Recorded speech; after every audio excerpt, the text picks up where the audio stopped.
You know how it is. January hits, the decorations are down, and maybe you're feeling a bit of that post-holiday loneliness lingering. It's common, right? Like a lot of people feel this. Yeah, definitely. But what if I told you there's like an actual scientific reason behind those lonely feelings? Interesting. Well, that's what we're diving into today. Okay, cool. So we've got this excerpt from The Science of Loneliness, and the LPot community folks, they're big on this idea that like understanding why we feel things can be really empowering, right? For sure, for sure. Knowledge is power and all that. Exactly. So we're going to uncover what science has to say about why we feel lonely, what's going on in our brains when it happens, and how that knowledge can actually like help us. So, ready to dive in? Absolutely. Let's do it. Awesome.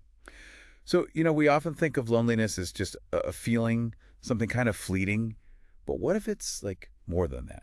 Well, what's fascinating is that loneliness is actually more like a biological signal. Biological signal? Yeah, kind of like hunger or thirst, you know? Oh. It's our body trying to tell us something. So like just like how we get thirsty and it tells us to drink water. Exactly. Loneliness is the same. It's our body's way of saying, hey, you need some social connection over here. Whoa, that's like a total game changer. It's not just me being dramatic. Right.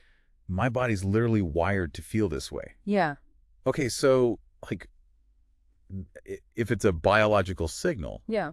then where did that even come from? Well, think about our ancestors, right? Okay. Back then, being part of a group, it wasn't just for fun. It was essential for survival. Makes sense. You know, being isolated meant danger. You were more vulnerable to predators, less access to resources. So over time, our brains evolved to see isolation as a threat. Oh, wow. I never thought of it like that. So it's like built into us from way back when. Yeah, it's like an instinct almost. It's like, imagine being that kid on the playground, right? Yeah. No one picks you for the team. Everyone else is playing and you're just standing there. Yeah. That feels awful. Right. Even if there's no real danger, it just instinctively feels bad. Exactly. And that leads to a really important point. You know, loneliness isn't always about being physically alone. Oh, okay. Like you can be surrounded by people and still feel totally disconnected. Oh, yeah, absolutely. I remember this one time I was at this party. It was packed, wall-to-wall people, but I felt so incredibly lonely. Like the connections just weren't there. Right. It's about the quality of those connections, not just how many people are around you. That makes total sense. Yeah. So like what's actually going on in our brains when we're feeling that kind of loneliness? Well, get this. Research shows that loneliness actually activates the same brain region as physical pain. Wait, really? Yeah. It's called the anterior cingulate cortex. And it's involved in processing both emotional and physical distress. So like that feeling of loneliness, it's literally a pain signal. Pretty much, yeah. It's no wonder it can feel so intense and overwhelming. Oh my gosh, yeah. Yeah. So it's not just in my head. It's actually like real pain happening in my brain. Yeah. And, you know, chronic loneliness, it can have even more impacts. Like it can mess with our attention, memory, even increase the risk of mental health issues, like, you know, anxiety, depression. Wow. Okay, that's kind of heavy stuff. It is. But even hearing all of this, I'm actually kind of feeling a sense of, I don't know, almost like relief.